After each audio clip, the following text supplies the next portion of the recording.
أعوذ بالله من الشيطان الرجيم بسم الله الرحمن الرحيم ألم تر إلى الذين قيل لهم كفوا أيديكم وأقيموا الصلاة وآتوا الزكاة فلما كتب عليهم القتال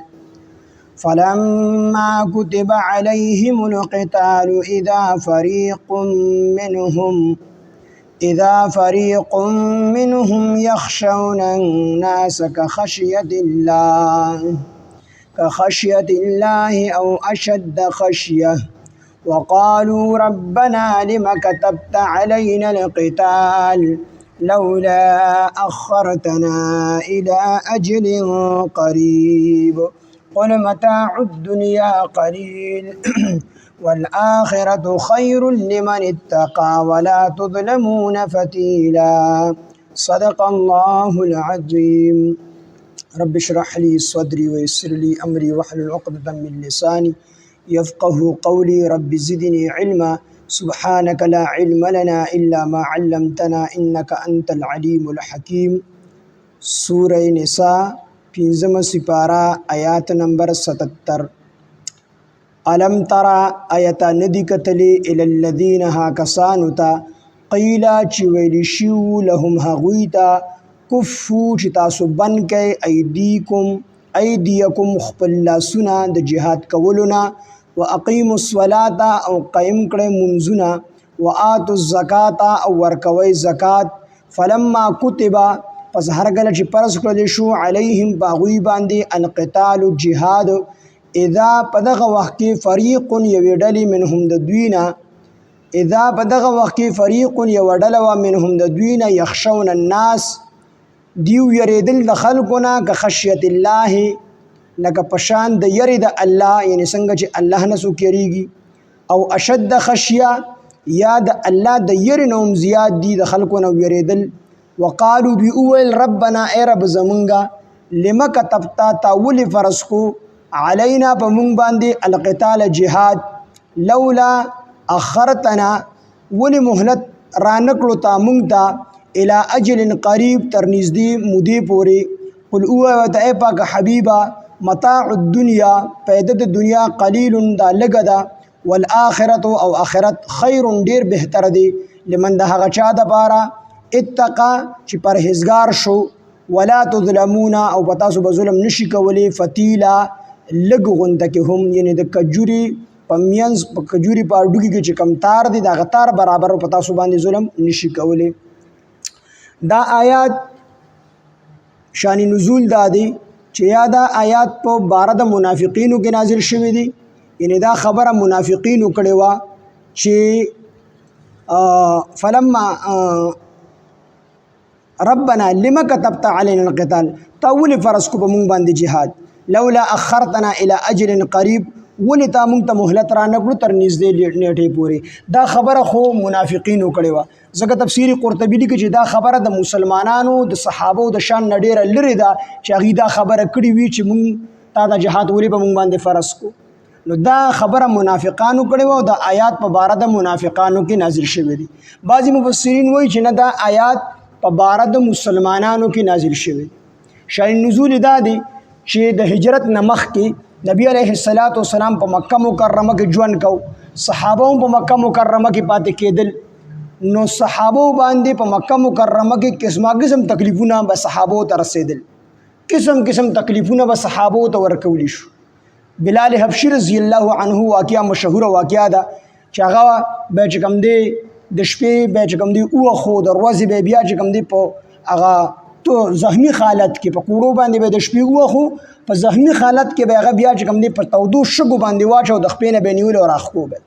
او په سینه به وته لوی ګټ کې خودو د عربو ګرمي هم د سر سمنه ده په تودو شګو به حضرت بلال رضی الله عنه سملولو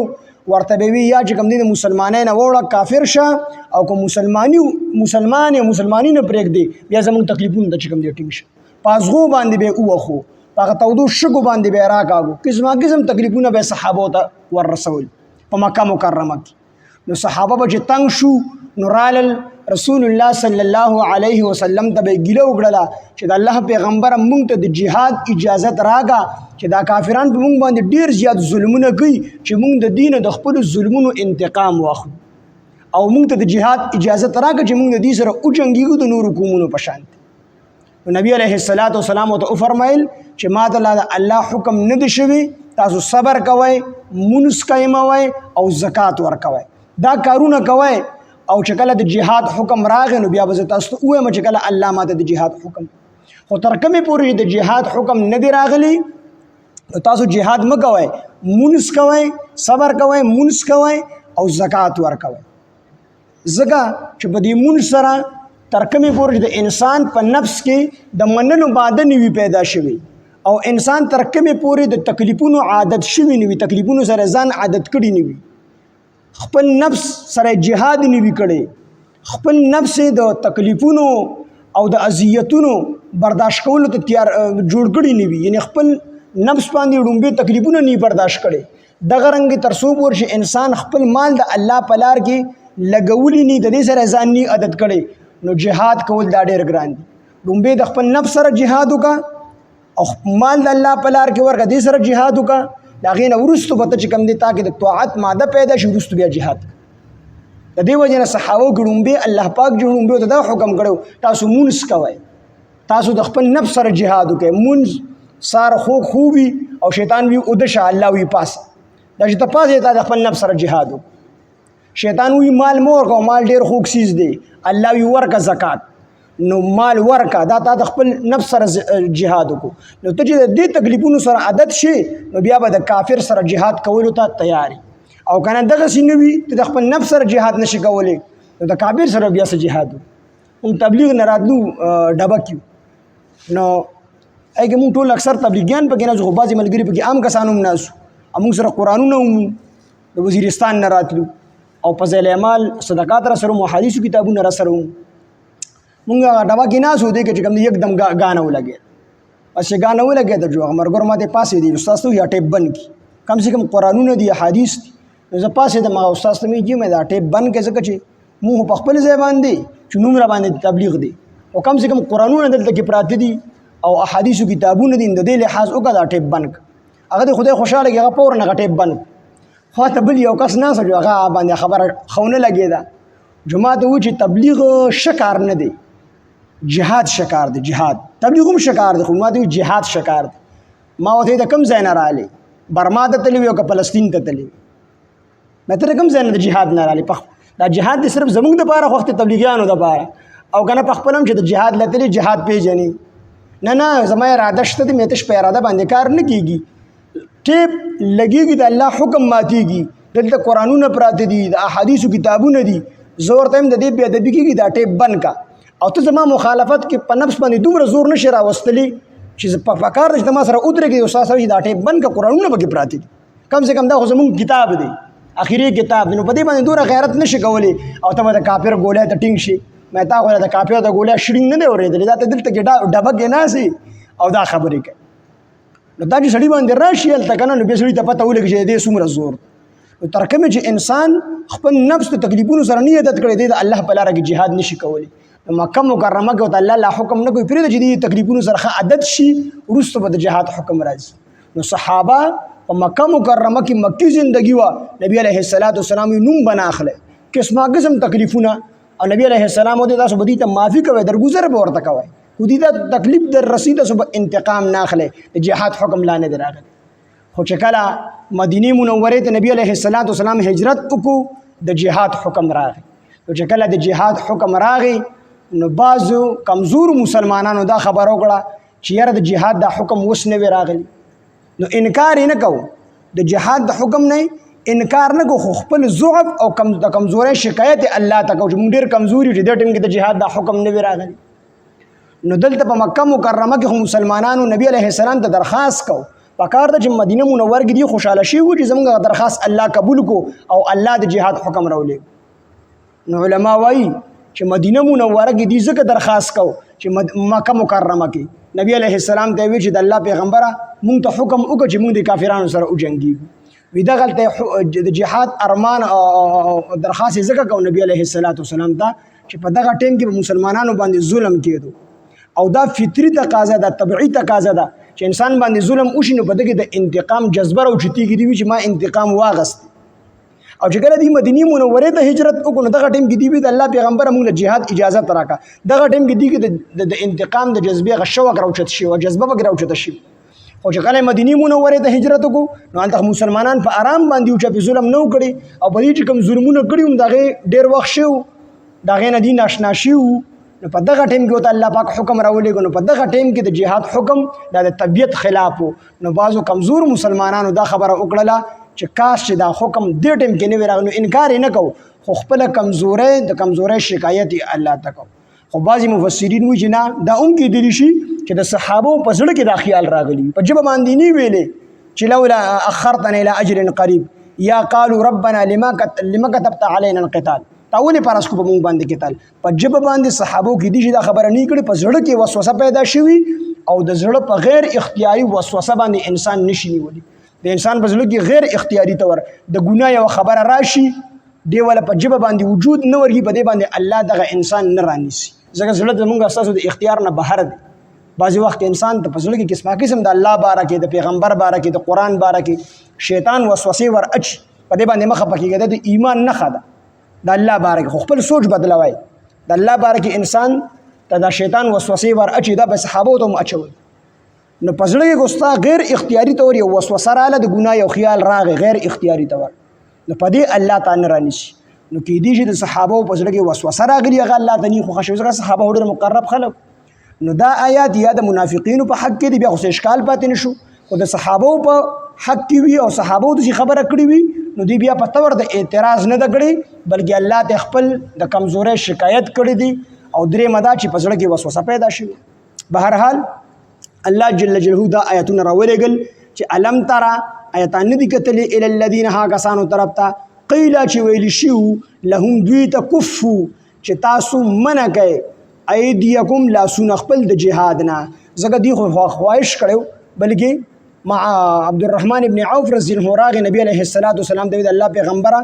د اسلام نمخ کې مونږ ډیر په عزت سره ژوند تیر کړی دي اوس مسلمانان شو دا کافران په مونږ باندې ظلمونه کوي مونږ ته اجازه راکړي چې مونږ د دې سره jihad نبی علیه السلام ول اجازه ورنکو دلته فرمایي چې لم ترى آیاتان دي کتلې ال الذين ها کسانو تقیل چې ویل شو لهم دوی ته کفو تاسو بن کې تاسو من کې ایدیکم خپل لاسونه د جهاد نه په مکه مکرمه کې د جهاد حکم لا نه دی راغلی لاسونه من کې دي ته عفو درگذر کوي مونږ کوي صبر کوي او زکات ور کوي دا احکامات پورا کوي د جهاد حکم لا نشته جهاد بل نه کوي کفو تاسو من کوي ایدیکم لاسونه خپل د جهاد نه واقیموا الصلاه او قیموي منځونه واتوا الزکات او ور کوي زکات فلما كتب پس هر کله چې فرض کړل شو په مدینه منوره کې علیهم په دوی باندې القتال او قتال یعنی جهاد جهاد حکم راغی نو اذا په دغه ټیم کې فریق یو ډله منهم د دوی نه وا اذا په دغه ټیم کې فریق یو ډله منهم د دوی نه نو کو دغه ډله د منافقانو دا خبره کړي نو دا خو دغه د شان نه لري نه دي که منافقان کوي د خبرې او کو صحابه وکړي نو په تورز د اعتراض بیان نه کړي اذا په دغه وخت کې فریق یو ډله ومنهم د دوی نه یخشون الناس دوی یریدل خلقونه دی جهاد نه انکار ولې د جهاد دغه ولې کو چې الله تعالی پرس کو په دې ټیم کې د خپل کمزوري شکایت الله تعالی کو یخشون الناس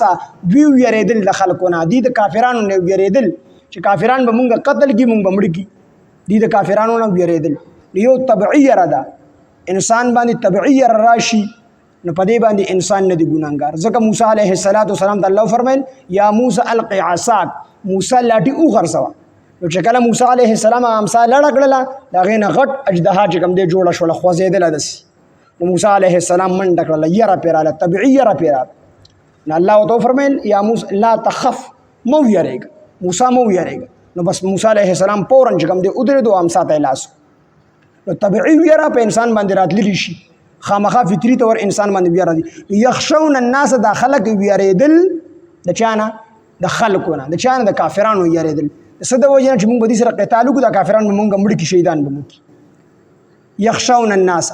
دی یریدل د خلقونه یند کافرانو نه کخشیت الله پشان د یری د الله څنګه چې سړی د الله د عذاب نو یریږي دک شان دی د کافرانو نو یریدل چې د کافرانو به مړ کی او اشد خشیه یا دی زیات یریدل د الله نه زیات یریدل د خلکو او اشد خشیه یا زیات یریدل دی یعنی یا د الله پشان د الله د عذاب نه چې سړی یریږي دسی یریدل د کافرانو نه یا د الله د عذاب نه چې سړی څنګه یریږي د غینه زیات یریدل د کافرانو نو ځکه زیات یریدل چې انسان د الله نه ویریږي خو د الله نه ورسره د رحم امید ځکه د انسان سره د الله د او یو مندونه زیات محبت دی موږ د الله نه یریږو خو د الله سره مؤمنه ده او د الله نه مو د یری امید د رحم امید د چې الله ډېر مهربانه ذات او د کافر نه چې څوک یریږي د دشمن نه څوک یریږي نو د نه یریږي خو د رحم امید یتینی نو دا مسلمانان کمزوري یا منافقان دی د کافرانو نه دسی یریدل لکه څنګه چې سړی د الله د عذاب نه یریږي یا دی دسی یریدل چې د الله د عذاب نه سړی څنګه یریږي د هغې نه زیات دی د کافرانو نه یریدل که خشیت الله پشان د یری د الله او اشد خشیه یا زیات د یری د الله نه دی زیات یریدل د کافرانو نه وقالو دوی وویل ربنا ای رب زمونږه لما کتبتا تا ولې فرض کړو علینا په مونږ باندې القتال جهاد تا جهاد په مونږ باندې ولې فرض کړو نو کو چې دا خبره منافقانو کړي وي نو بیا په تور د اعتراض کړي دا د منافقانو د شان نه دا خبره لري نه ده ځکه منافقان کې دي خبري او کنه صحابه وکړي نو بیا په تور د اعتراض نه ده کړي بلکې خپل عاجزي الله ته پیش کول د خپل کمزوري شکایت الله ته کړي چې مونږ ډېر کمزوري مسلمانان چې ټول نه بعض خلک دلته مې ته تیر شو اذا په دغه ټیم کې فریق یو ډله و منهم د دوینه یو ډله ټول نو بعض کسانو دا خبره کړي او کو صحابه وکړي نو دا احتمال پکې اومشته چې په زړه کې دا خبره کړي په خله باندې نه کړي لما كتبت تاول فرض کو علینا په مونږ باندې القتال جهاد لولا اخرتنا تاول مهلت را نکړو مونږ ته مهلت ولې را نکړو الى اجل قریب تر نږدې نیټه پورې به درته مهلت را کړی وي نو مونږ به نوې مړه شوي نو قل الله پاک فرمایي پیغمبر دې ته ووایا متاع الدنیا چې پیدا د دنیا قلیل دا ډیره لګا ده والآخرت او آخرت خیر ډیر غوړه دی لمن د هغه چا د پر اتقا چې پرهیزګار شو یعنی دنیا کې خو تاسو دا مهلت مې درنه کو تاسو مړ شئ نو شهیدان بشئ دنیا دا پیدا ډیره کمه ده شپږ کاله ژوندۍ ده او چې شهیدان شوي نو په کروڑونو یربونو کال دی پته بیان لګي یو سره شروع کېدل شته د ختمېدل بیان شته دی بیا به همیشه نعمتونو خوشاله تلل شي قل او وته پاک حبیب متاع الدنیا پیدا د دنیا قلیل ډیر لګا ده والآخرت او آخرت خیر ډیر غوړه دی لمن د هغه چا د پر اتقا چې پرهیزګار شو دا هغه چا د پر آخرت ډیر غوړه چې پرهیزګار شو د الله په لار کې jihad وکړو ولا تظلمون او پتا سو به ظلم نشي کولی فتیلا لګ غونتم فتیل دا د کجوري په اډو کې چې دن په اغتار غوند کې وي اغتار نو اغتار د کوم دی فتیل ویل شي د کجوري په اډو کې په بنس کې چې کم تاری دا غي په مناسبت سره پتا سو باندې ظلم نشي کولی یعنی پتا سو باندې بالکل ظلم نه کیږي تاسو ته پوره چې کوم دی انصاف درکولی شي الم ترى آیاتان دی کتلی ال الذين هاكسانو تا قیل چویل شیو لهم هغویتا کفو چې تاسو منکای ایدیکم مخبل لاسونه د جهاد کولونه په مکه مکرمه کې واقیموا الصلاة او قیموي منځونه واتوا الزکات ورکوي زکات فلما کتب پس هر کله چې فرض کړل شو علیهم پدوی باندې القتال الجهاد په مدینه منوره کې اذان په هغه وخت کې فریق یو ډلوا منهم د دوینا یخشون الناس چې دی یریدل د ډله یریدل د خلکو نه یعنی د کافرانو نه که خشیت الله پشان د الله او اشد خشیه یا زیات الله نه یا زیات الله د ویرنه ډیر ویریدله وقالو دوی اویل ربنا ای رب زمونږه لما كتبت تاول فرض کو علینا په مونږ باندې القتال جهاد لولا اخرتنا تاول مهلت را نکړو مونږ ته الی اجل قریب تر نږدې نیټه پورې قل او وته ای پاک حبیبا متاع الدنیا پیدا د دنیا قلیل دا ډیر لګا دا والآخرت او آخرت خیر ډیر غوړه دی لمن د هغه چا د پاره اتقا چې پرهیزګار شو ولا تظلمون او په تاسو ظلم نشي کولی فتیلا د کجوري په مینس کې د کجوري د اډو کې په مینس کې دا لږ غوندې تار په برابر سره علم ترى آیاتان دی کتلی الذین ها کسانو ته قیل چې ویل شیو لهم هغویتا کفو چې تاسو منع کوئ ایدیکم لاسونه خپل د جهاد نه په مکه مکرمه کې واقیموا الصلاة او قیموئ منځونه وآتوا الزکاة او ورکوئ زکات فلما کتب پس هر کله چې فرض کړل شو په مدینه منوره کې علیهم په دوی باندې القتال جهاد اذان په هغه وخت کې فریق یو ډلوا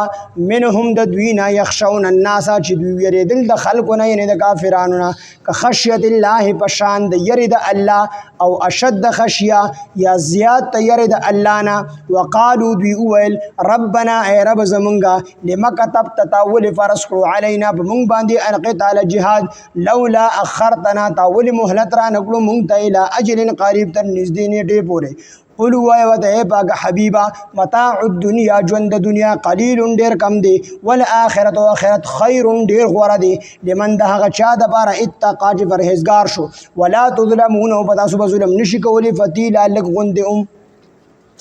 الحمد لله رب العالمين والعاقبة للمتقين والصلاة والسلام على سيد الأنبياء والمرسلين وعلى آله وصحبه أجمعين ربنا تقبل منا إنك أنت السميع العليم وتب علينا إنك أنت التواب الرحيم وصلى الله تعالى على خير خلقه محمد وآله وأصحابه أجمعين برحمتك يا أرحم الراحمين.